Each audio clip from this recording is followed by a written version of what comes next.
ఇవాల్టి ముఖ్యాంశాలు. తీరం దాటిన వాయుగుండం, తెలుగు రాష్ట్రాలకు రెడ్ అలర్ట్. ఐఎండీ అంచనాలకు తగినట్లుగానే ఒడిశా దగ్గర తీరం దాటిన వాయుగుండం, 2 తెలుగు రాష్ట్రాల్లో భారీ వర్షాలు.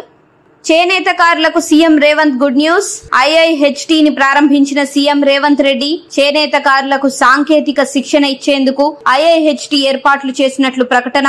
నేతన్నలకు ప్రభుత్వం అండగా ఉంటుందని సీఎం రేవంత్ రెడ్డి వ్యాఖ్య. వర్షాలు, వరదలపై చంద్రబాబు సమీక్ష. వరద ప్రభావిత ప్రాంతాల్లో సహాయక చర్యలపై అధికారులతో సీఎం టెలికాన్ఫరెన్స్. మరింత అప్రమత్తంగా ఉండాలని అధికారులకు సూచించిన సీఎం చంద్రబాబు. నిహారికపై పవన్ ప్రశంసలు. వరద బాధితులకు సాయం చేసిన నిహారిక అభినందిస్తూ పోస్టు పెట్టిన పవన్ మరిన్ని విజయాలు అందుకోవాలని ఆకాంక్ష. ప్రధాని నరేంద్ర మోదీతో అబుదాబి యువరాజు భేటీ. ఢిల్లీలోని హైదరాబాద్ హౌస్ లో ఆయనకు స్వాగతం పలికిన Modi. Sheikh Khaled bin Mohammed bin Zayed తో ఇరు దేశాల మధ్య వ్యూహాత్మక ఒప్పందాలపై చర్చించిన ప్రధాని. 2022-23 కాలంలో ఇరు దేశాల మధ్య $85 బిలియన్ వాణిజ్య ఒప్పందాలు.